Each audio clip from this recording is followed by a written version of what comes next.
राम राम सभी दोस्तों को। मैं विवेक मलिक एक बार फिर से आपका स्वागत करता हूं अपने YouTube चैनल पर। देखिए दोस्तों, आज का सेशन हमारा ग्रामीण परिवेश का है और ये हमारी इसमें छठी क्लास है। तो आज जो हमें पढ़ना है उस टॉपिक का नाम है लेखपाल के दस्तावेज। आज हम पढ़ेंगे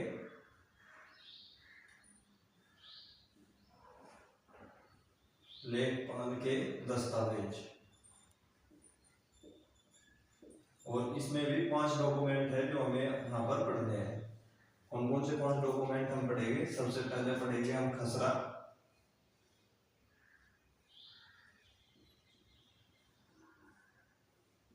खतुनी, सजरा,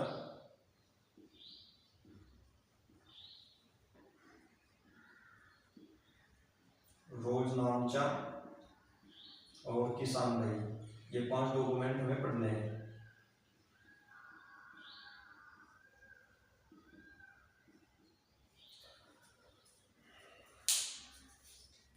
तो फिर ठीक है, स्टार्ट करते हैं हम आज का अपना सेशन, क्योंकि अब आपका एग्जाम भी बहुत नज़दीक है और जल्दी से हमें अपना कोर्स भी कंप्लीट करना है।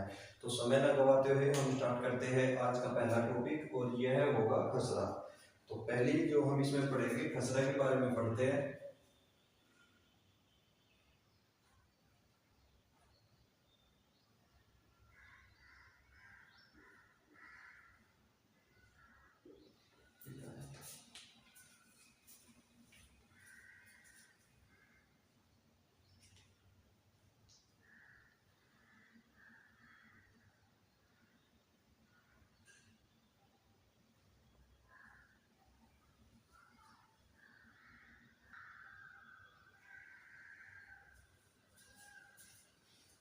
तो स्टार्ट करते हैं अपना सेशन। पहले हम पढ़ेंगे आज खसरे के बारे में। खसरा क्या होता है? खसरा आप सभी जानते हैं, यह एक भू अभिलेख है। यह कैसा अभिलेख है? भू अभिलेख, यानी कि भूमि से संबंधित अभिलेख। इसको तैयार करने का कार्य लेखपाल का होता है। दूसरा क्वेश्चन जो यहाँ से बनता है, इसमें पूछा जाता है इसमें कितने कॉलम होते हैं? इसमें कॉलम की संख्या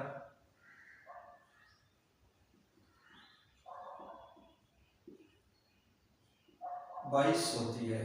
और अगर यही कॉलम आप कंप्यूटर से बनाएंगे, कंप्यूटरीकृत रूप में,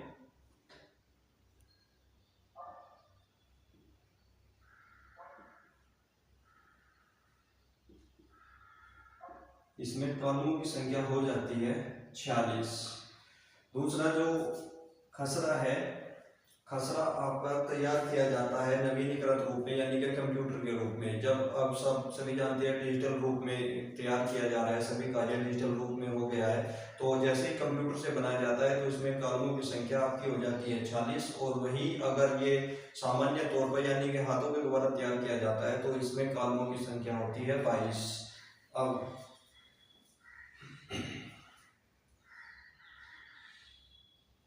खसरा जो होता है, खसरा क्या होता है, इसे सबसे पहले क्या कहते हैं? खसरा आपका, खसरा पूरे गांव का मानचित्र,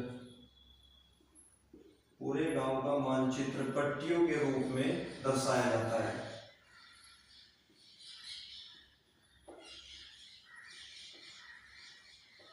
पूरे गांव का मानचित्र पट्टियों के रूप में बनाया जाता है।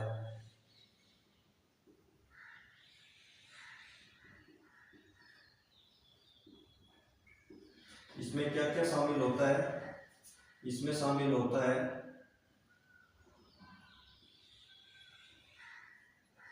खेत का क्षेत्रफल,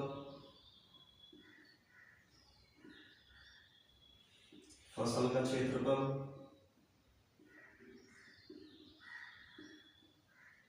वृक्षों की संख्या,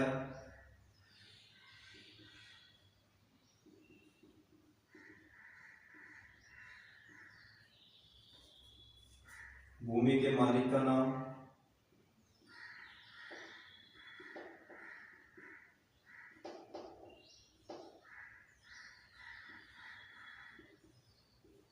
और यदि भूमि बटाई पे की है तो बटाईदार का नाम। यदि भूमि पटाई पर दी गई है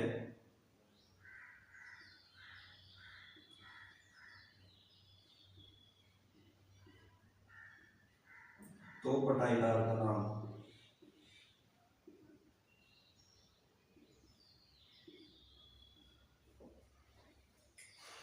यानी कि खसरे में क्या होता है, पूरे गांव का मानचित्र पट्टियों के रूप में बनाया जाता है और इन पट्टियों की परिभाषा आपके सदरा, जो आपका डॉक्यूमेंट है सदरा नामक में पट्टियों की परिभाषा आपकी दी जाती है।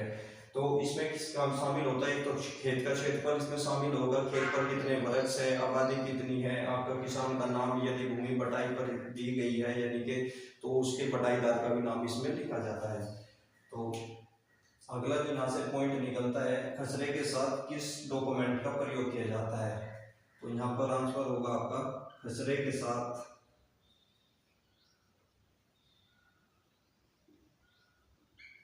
सजरा नामक दस्तावेज प्रयोग किया जाता है।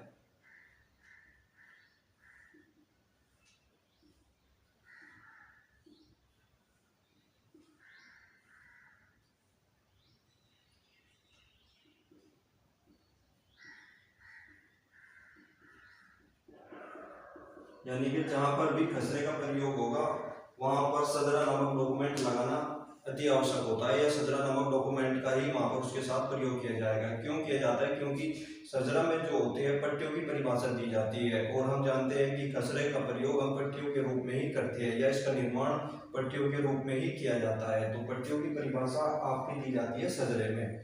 तो ठीक है, नोट करिए से।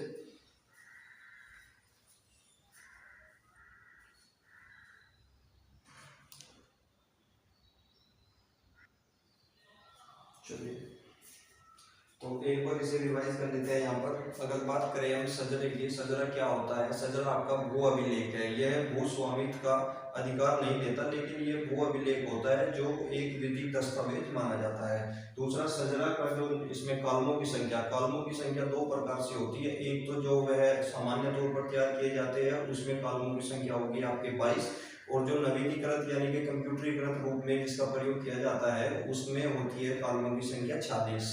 अगला जो पॉइंट होता है इसमें शामिल क्या क्या होता है इसके बनाने के लिए, सबसे पहले तो ये क्या होता है, पूरे गांव के मानचित्र को, जिसमें पूरे गांव के मानचित्र को एक पट्टियों के रूप में दर्शाया जाता है। इसमें तो पट्टियों की परिभाषा आपकी सदरे में दी जाती है। तो शामिल होता है इसमें गांव का भी क्षेत्रफल शामिल होता है, खेत का क्षेत्रफल भी शामिल होता है, वृक्षों की संख्या भी शामिल होती है, तालाब वगैरह सभी कुछ पूर्ण रूप से ये दस्तावेज होता है जिसमें सब कुछ सम्मिलित कर दिया जाता है। और इसके साथ हमेशा कौन से दस्तावेज का प्रयोग किया जाता है, तो इसके साथ प्रयोग किए जाने वाला दस्तावेज होता है सजरा। तो आगे चलते हैं, अब इतना आप समझ गए होंगे। अगर बात करें हम खसरे का नवीनीकरण, यानी कि कितने वर्षों में इसका नवीनीकरण होता है, इसका नवीनीकरण प्रत्येक वर्ष किया जाता है।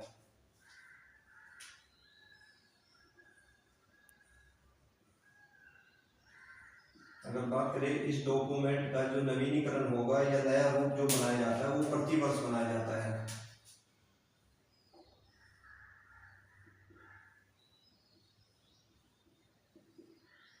इसका नवीनीकरण प्रत्येक वर्ष किया जाता है।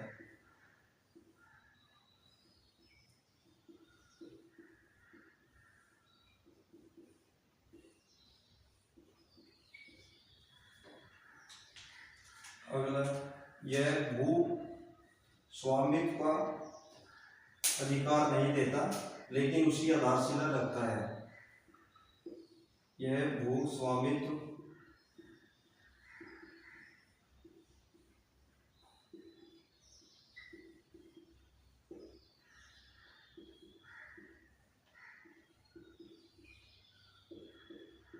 अधिकार नहीं देता लेकिन उसकी आधारशिला रखता है।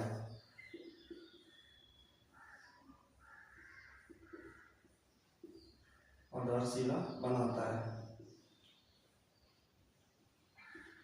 तो जब ये भूस्वामित्व का अधिकार नहीं देता तो इसे क्या कहा जाता है, इसे कहा जाता है यह किसान का विधिक दस्तावेज है।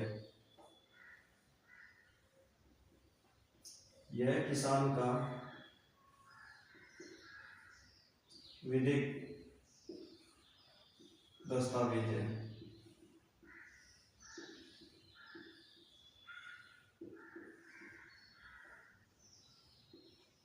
जब इसका निर्माण प्रति वर्ष किया जाता है तो इसका निर्माण किस समय के अंदर पूरा करना अनिवार्य होता है, यानी कि लेखपाल द्वारा यह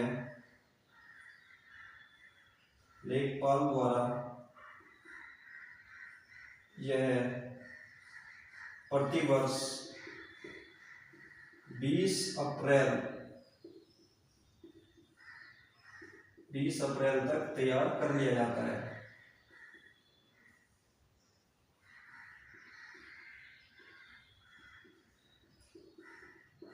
और जब यह तैयार हो जाता है तो इसे 1 वर्ष तक अपने पास रोक सकता है। लेखपाल इसको 1 वर्ष तक अपने पास रख सकता है।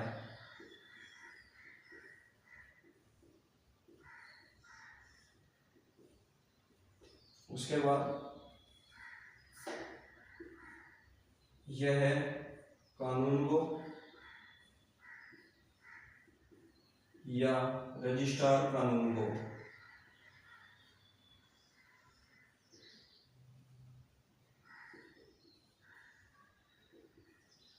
भेज देता है।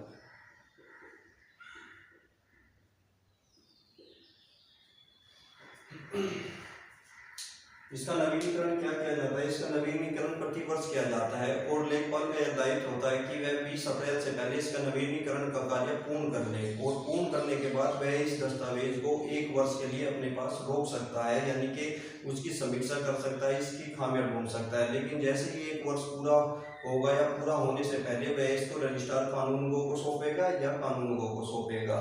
तो इससे यही निकलता है कि लेखपाल इसको 1 वर्ष तक अपने पास रख सकता है। क्यों रख सकता है? क्योंकि जब उसकी समीक्षा करेगा या नवा खसरा तैयार करेगा उसमें भी वह सहायता ले सकता है और उसकी जांच पड़ताल भी कर सकता है। लेकिन जैसे ही उसका 1 वर्ष समय पूरा होने को होता है तो वह इसको आगे बढ़ा देता है और जो नया होता है फिर उसकी समीक्षा करने में लग जाता है। तो इस प्रकार यह गलती चलती रहती है।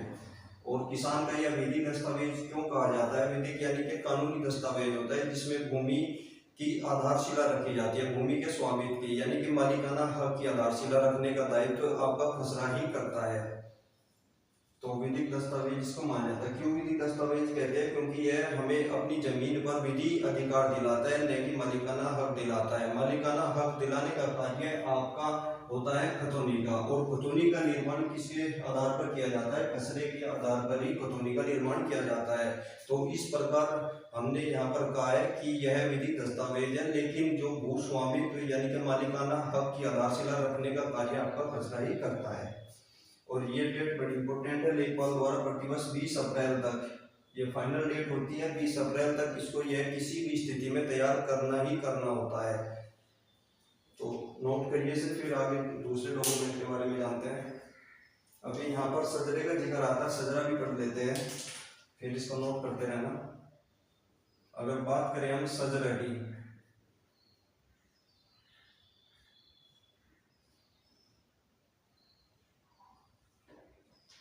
सजरा क्या होता है? इसका निर्माण कपड़े पर किया जाता है, या इस मानचित्र का निर्माण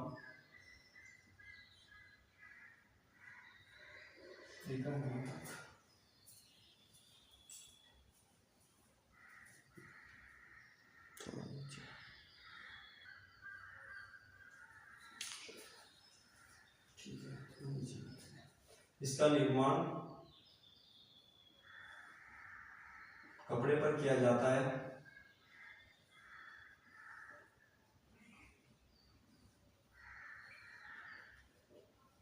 अर्थात इसको कह सकते हैं यह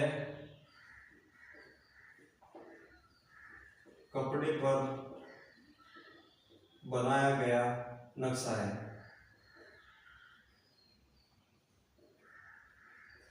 सजरे में क्या होता है? इसमें पट्टियों की परिभाषा दी जाती है या दी गई है। इसमें पट्टियों की परिभाषा होती है,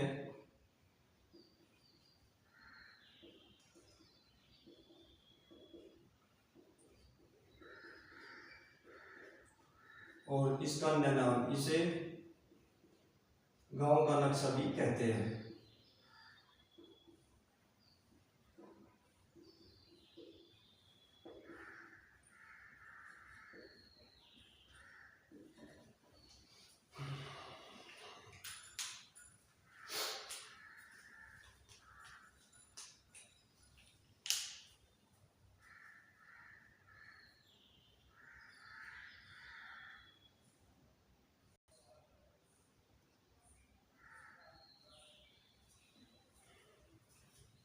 तो 2 दस्तावेज मैंने यहाँ पर पूरे करवा दिए। अब जानते हैं इनके बारे में, फिर इन्हें नोट कर लेना। जब खसरा होता है, ये क्या होता है, भू अभिलेख होता है। भू अभिलेख होता है, यह भू स्वामित्व का अधिकार नहीं देता। इस बात को हमेशा याद रखना, भू स्वामित्व का अधिकार आपका खतौनी देगा। अगर बात करें इसकी कॉलमों की संख्या होती है 22, या नवीनीकृत रूप में इसका जो कॉलमों की संख्या होती है, यहाँ पर ये ना लिखकर नवीनीकृत भी लिख सकते हैं। नवीनीकृत रूप में इसकी संख्या हो जाती है यहाँ पर 40। पूरे गांव का मानचित्र होता है, यानी कि पूरे गांव को सम्मिलित इसमें कर लिया जाता है। खेत का क्षेत्रफल, सब कुछ, किसान खेत का क्षेत्रफल, फसल का क्षेत्रफल, आपका वृक्षों की संख्या, सब कुछ सम्मिलित किया जाता है आपके खसरे में, और पट्टियों के रूप में यह दर्शाया जाता है। वहीं अगर बात करें पट्टियों की परिभाषा किसमें दी जाती है, पट्टियों की परिभाषा आपकी दी गई है सजरे में। सजरा क्या होता है, गांव का नक्शा होता है। क्यों इसके साथ हम प्रयोग करते हैं सजरे का, इसलिए करते हैं क्योंकि सजरे से हमें पता चल जाता है कि गांव कहां तक सीमित है, और आपका क्षेत्रफल इससे आगे निकालने में हमें सहायता होती है कि यहाँ तक गांव सीमित हो गया, इसके आगे का क्षेत्रफल फसल का क्षेत्रफल है, और उसमें किसान का नाम भी सम्मिलित होता है। तो दोनों को एक साथ देखना ही पड़ता है, जिससे हमें सुविधा के अनुसार इसका प्रयोग हम कर लेते हैं।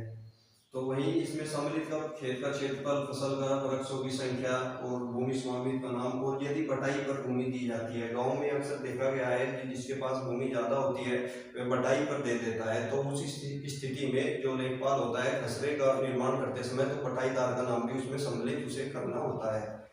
अब बात करें हम खसरे, इसमें सजरे का प्रयोग करेंगे, और इसका नवीनीकरण प्रत्येक वर्ष किया जाता है, और एक डेट भी उसके लिए फिक्स की गई है। लेखपाल 20 अप्रैल तक खसरे का निर्माण करेगा, और निर्माण करने के बाद वह 1 वर्ष तक उसे अपने पास रोक सकता है, उसकी जांच पड़ताल या उसकी समीक्षा करने के लिए। इसके बाद वह इसे आगे बढ़ा देता है रजिस्टर्ड कानून को या कानून को के पास। यह किसान का विधि दस्तावेज है, तो नोट करिए, फिर इससे आगे चलते हैं। फिर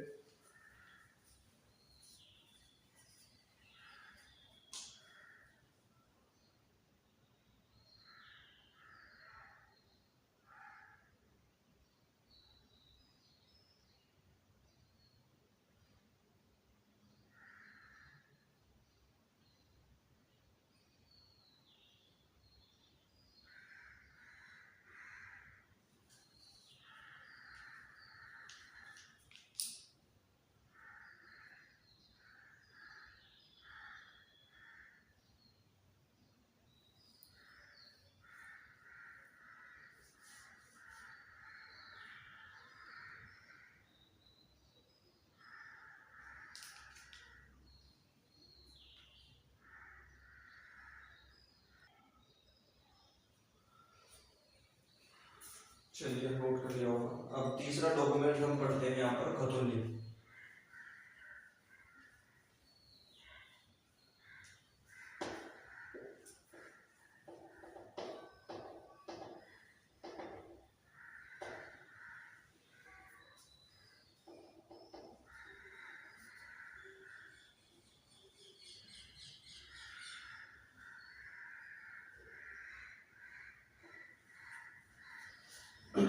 तो खतौनी के बारे में हम पढ़ते हैं। ये हमारा तीसरा डॉक्यूमेंट है, खतौनी।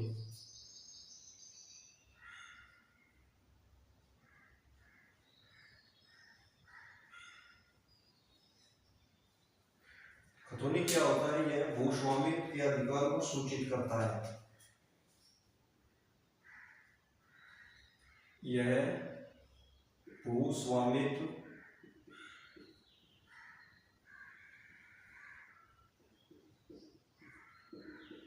भूस्वामित्व के अधिकार को सूचित करता है, अर्थात मालिकाना हक दिलाने का कार्य आपका खतौनी ही करता है। दूसरा, खतौनी का निर्माण करते समय इसमें कॉलमों की संख्या कितनी होती है, इसमें कॉलम की संख्या 14 होती है। इसमें कॉलमों की संख्या जो होगी वह 14 होगी। खतौनी इसका निर्माण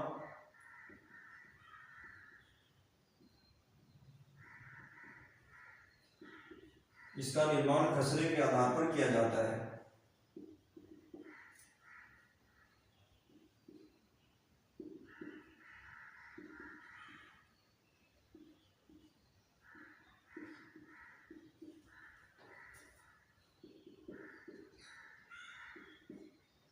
इसमें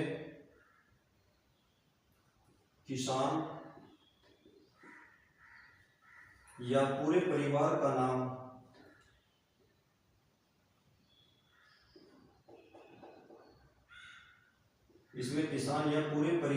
नाम घाटा संख्या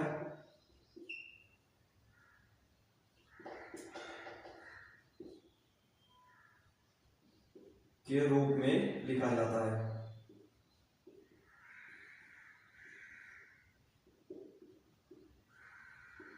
घाटा संख्या को क्या कहते हैं? इसका अन्य नाम होता है घाटा संख्या का खाता संख्या। इसे खाता संख्या भी कहते हैं।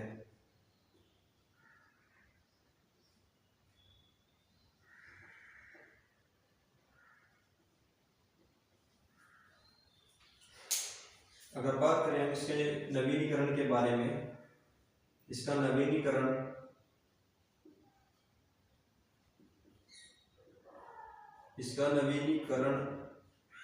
प्रति 6 वर्ष के अंतराल पर किया जाता है। प्रति 6 वर्ष के अंतराल पर किया जाता है। जब इसका निर्माण 6 वर्ष के अंतराल पर होता है तो क्या इससे पहले भी इसका निर्माण किया जा सकता है? ये जानने वाली तथ्य है।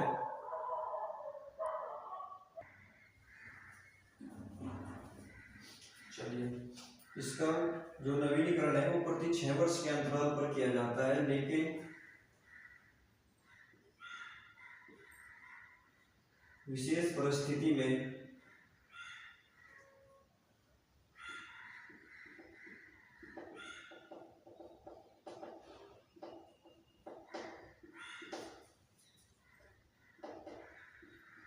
किसान इसका निर्माण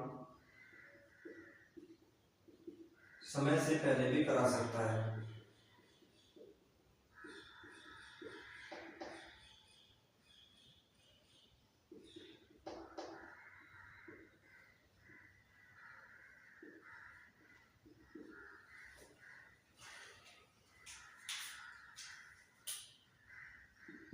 इसका निर्माण कार्य कब तक पूरा हो जाना चाहिए?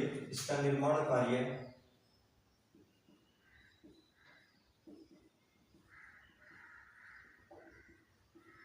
15 नवंबर तक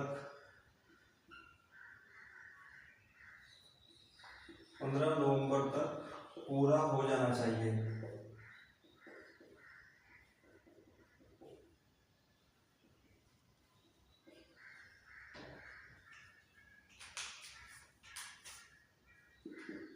प्रतिवर्ष होने वाले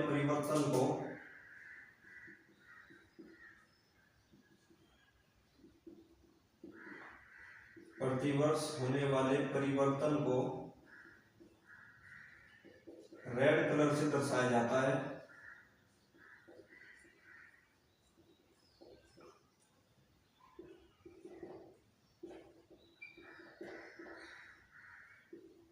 और ये जो रेड कलर है, इस रेड कलर का सत्यापन कौन करेगा? इसका सत्यापन करेगा आपका एडीएम या एसडीएम।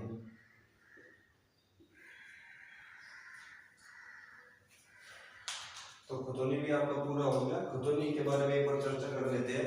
खतौनी की बात करें, खतौनी क्या होता है? खतौनी आपका भूस्वामित्व का अधिकार दिलाने वाला दस्तावेज है, यानी कि ये किस प्रकार का दस्तावेज कहा जाता है? ये दस्तावेज कहा जाता है स्वामित्व के अधिकार का, या जो आपको मालिकाना हक दिलाने का कार्य करता है वह खतौनी करता है।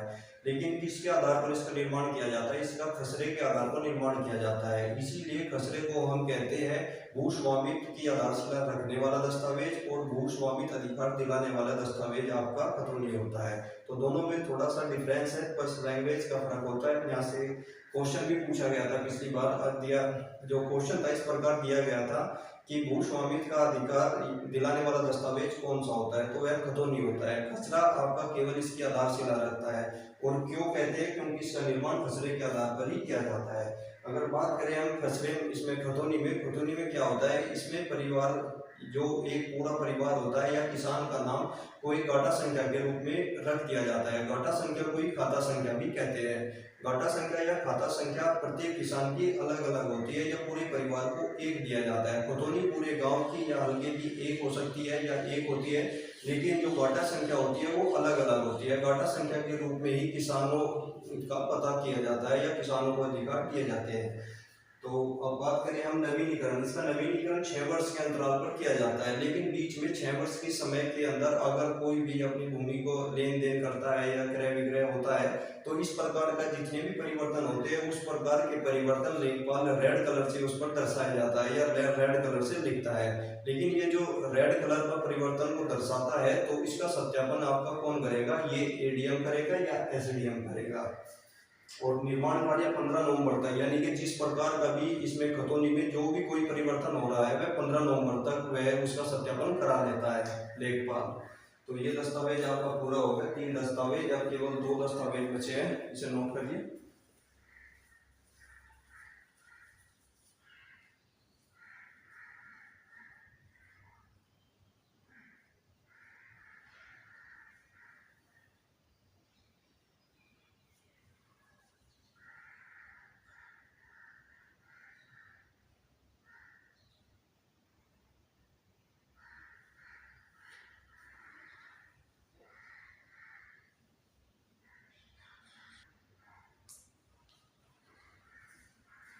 एक दस्तावेज हो यहीं पर कर लेते हैं। ये अगला दस्तावेज आपका हो जाएगा रोजनामचा। रोजनामचा क्या होता है, ये लेखपाल के लिए दस्तावेज होता है। इसको कहते हैं हम डेली वर्किंग दस्तावेज। यह डेली वर्किंग दस्तावेज है।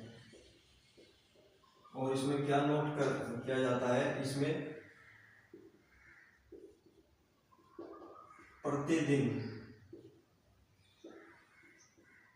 प्रतिदिन घटित होने वाली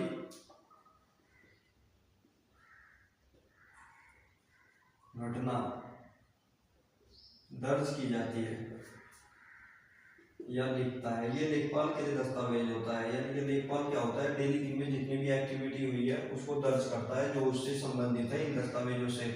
इस प्रकार की एक्टिविटी इसमें एग्जाम्पल के तौर पर आप समझ सकते हैं। एक तो भूमि का लेन देन अगर कहीं पर हुआ है या किसान की मृत्यु आदि,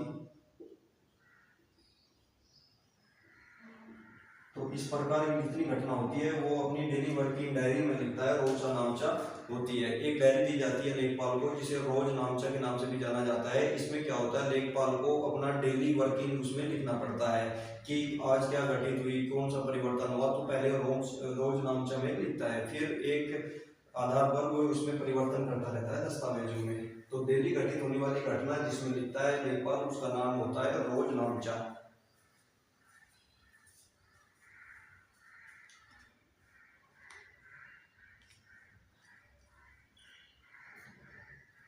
नोट करिए, फिर आगे चलते हैं। अब केवल आपका एक डॉक्यूमेंट बचा है, किसान बही। किसान बही क्या होता है, किसान बही आपका अगर बात करें हम किसान बही के बारे में, किसान बही फसल उगाने, जो फसल का क्षेत्रफल यानी कि जितनी भी फसल आपकी बोई गई है और फसल की जानकारी दर्ज की जाती है आपकी किसान बही में, या फसल का क्षेत्रफल आपका दिखाया जाता है इसमें किसान बही में। किसान बही एक पासबुक की तरह होती है जो मतलब हर जमीन रखने वाले किसानों को दी जाती है, यानी कि जिसके पास भी भूस्वामित्व यानी का अधिकार है उसको दी जाती है सरकार द्वारा एक किसान बही जो पासबुक की तरह होती है।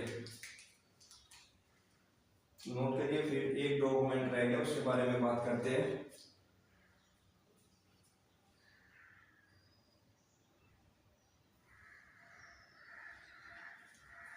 चलिए इधर का नोट हो गया होगा।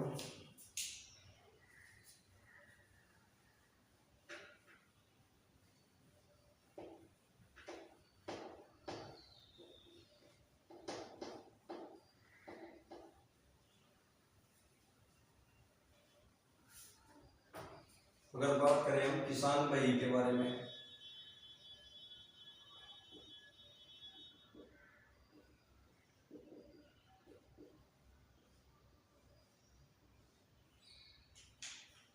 इसमें क्या होता है, फसल उगाने के लिए, फसल उगाने के लिए प्रयोग की गई भूमि के क्षेत्रफल का वर्णन,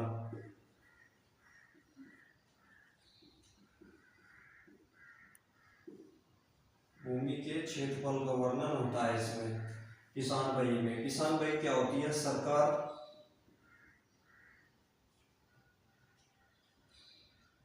हर जमीन रखने वाले किसान को देती है,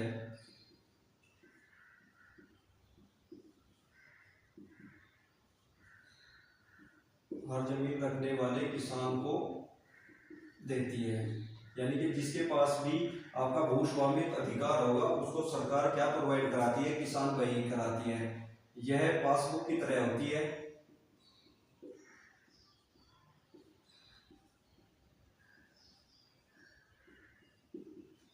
यह पासबुक की तरह होती है,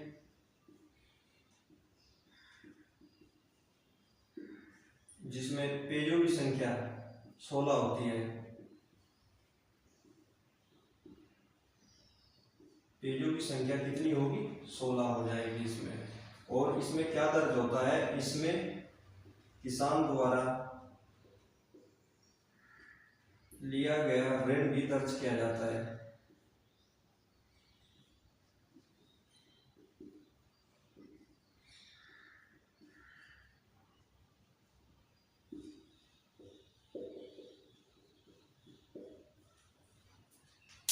बात करें किसान भाई, किसान भाई एक पासबुक की तरह होती है, जिस प्रकार बैंक की पासबुक होती है उसी प्रकार किसान भाई भी एक पासबुक की तरह होती है। उसमें पेजों की संख्या 16 होती है।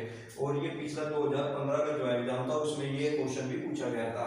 अगर बात करें हम किसान, इसमें क्या दर्ज किया जाता है, इसमें जो आपने देखा होगा गाँव में जो किसान होते हैं वे अपनी भूमि पर ऋण उठाते हैं, तो उसकी जानकारी भी इसमें दर्ज की जाती है।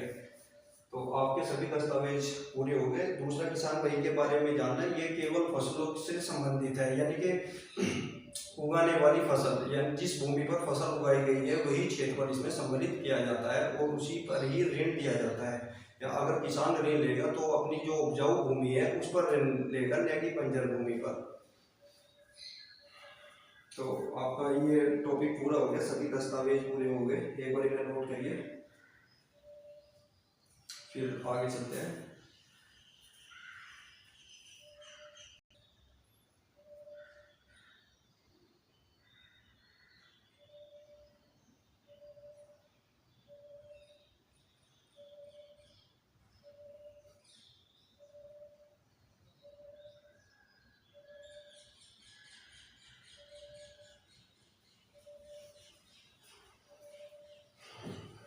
चलिए अब कुछ इम्पोर्टेंट तथ्य है उसके बारे में बात कर लेते हैं।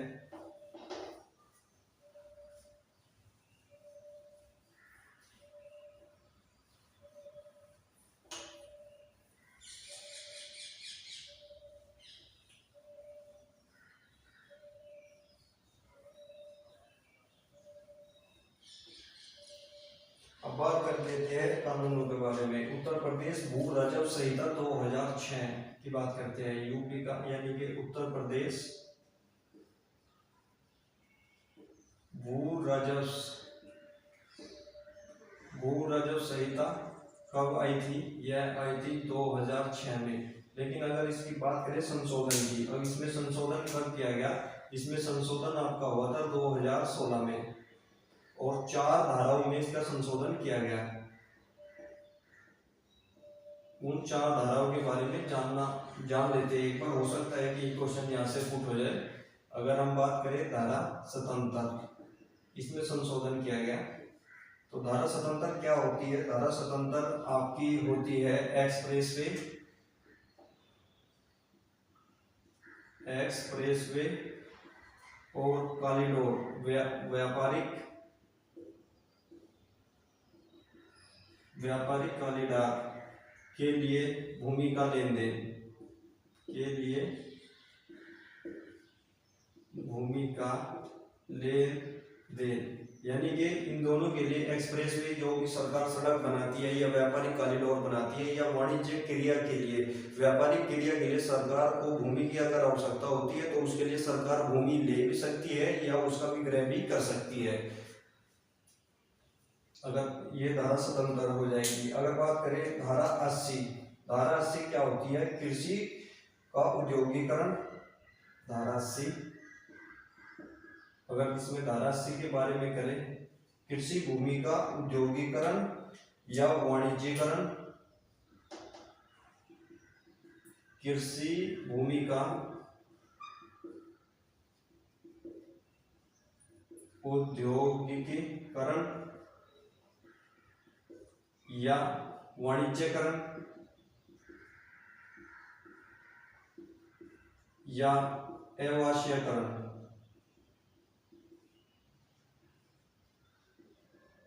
आवासीयकरण के लिए भूमि का लेन देन।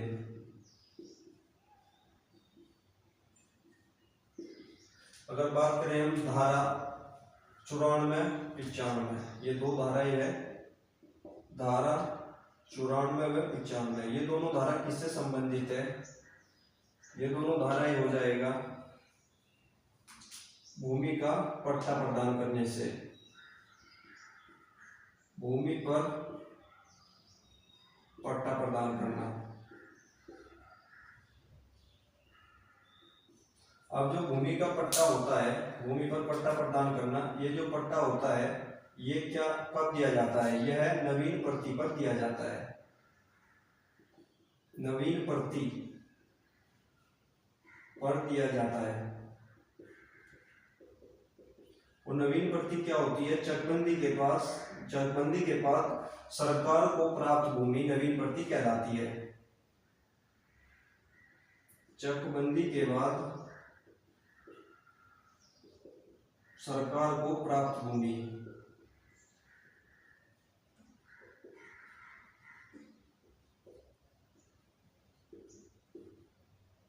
नवीन प्रति होती है। अगर बात करें धारा 108 के बारे में, धारा 108, यह भूमि पर बच्चों को पैतृक अधिकार से संबंधित, भूमि पर बच्चों के पैतृक अधिकार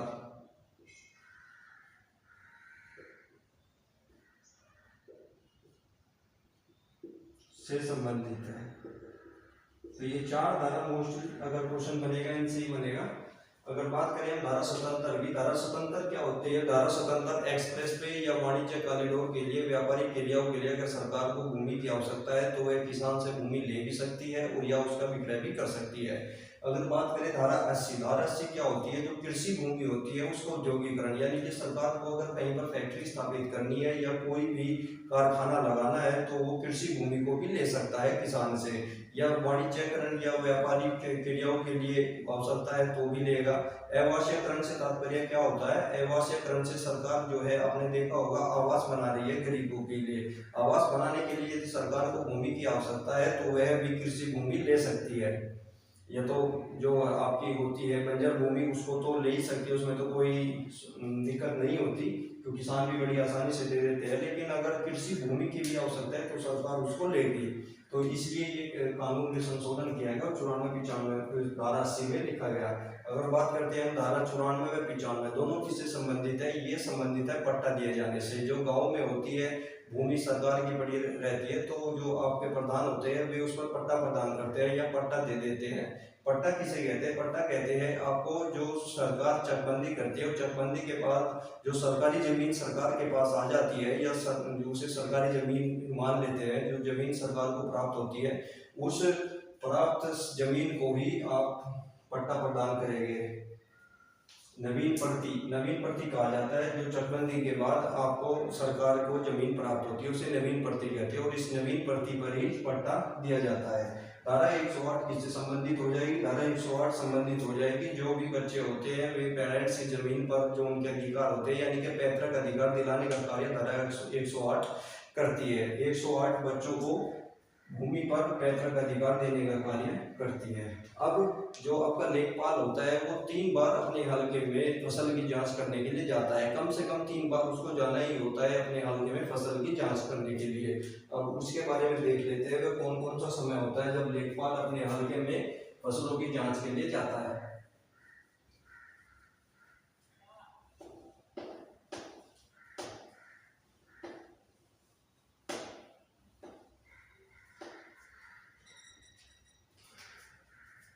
अगला पॉइंट लिखिए, लेखपाल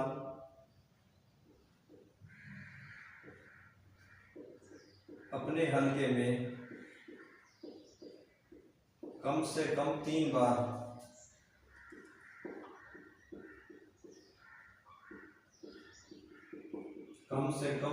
बार फसल की जांच के लिए जाता है।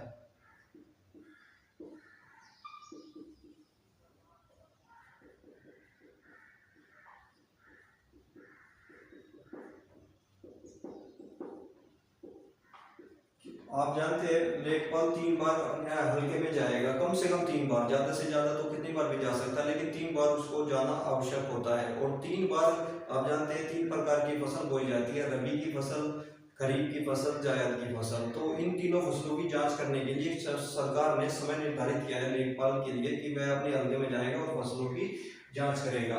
अब जो पहली आपकी फसल होगी खरीफ निरीक्षण,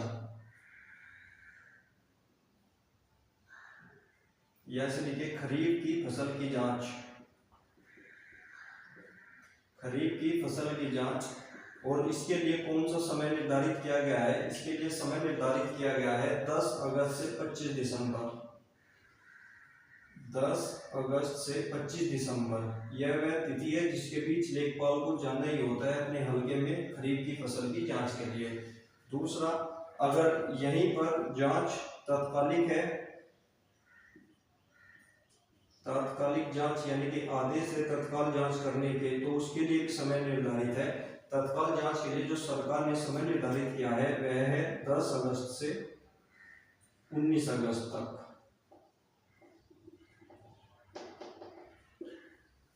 अगर बात करें अब दूसरी जो फसल आती है वह होती है रबी की फसल। रबी की फसल की जांच,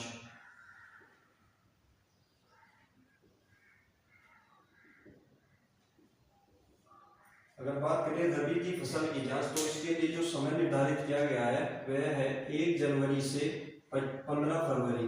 1 जनवरी से 15 फरवरी। और यदि इसमें भी सरकार ने तात्कालिक जांच के आदेश है, तात्कालिक जांच करने के आदेश है, तो उसके लिए भी समय निर्धारित किया गया है सरकार के द्वारा। वह समय है 1 जनवरी से 10 जनवरी तक।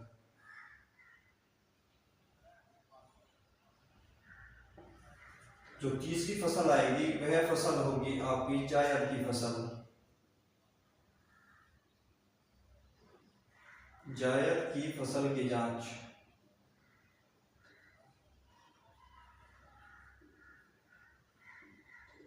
और ये जो जांच करनी होती है ये करनी होती है 1 मई टू 31 मई, 1 मई से 31 मई तक। वहीं अगर इसमें तात्कालिक जांच के आदेश है तो उसके लिए भी समय निर्धारित है। और तात्कालिक जांच जो करनी होती है ये करनी होती है आपको एक लेखपाल के द्वारा 1 मई से 10 मई तक। तो ये तात्कालिक जांच है जो आपको करनी होती है 1 मई से लेकर 10 मई के बीच तक लेखपाल को।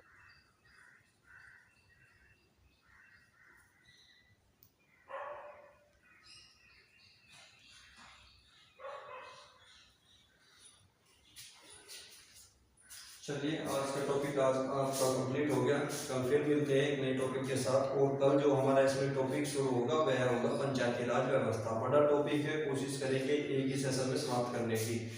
तो ये आज जो हमने लेखपाल की दस्तावेज कराया है, मैक्सिमम क्वेश्चन यहीं से बनेंगे, 1 या 2 क्वेश्चन यहाँ से जरूर आने की संभावना बनी है, क्योंकि लेखपाल से संबंधित आप एग्जाम देंगे और उसी में इसकी महत्ता है। तो वह लेखपाल के पद के बारे में जितना अधिक जानकारी आपको है उसको जानने की वह कोशिश करेगा आपके एग्जाम में। तो ठीक है, फिर मिलते हैं कल के सेशन में। तब तक के लिए हमारे चैनल को सब्सक्राइब कीजिए और वीडियो को शेयर कीजिए। Thank you. जय हिंद, जय भारत।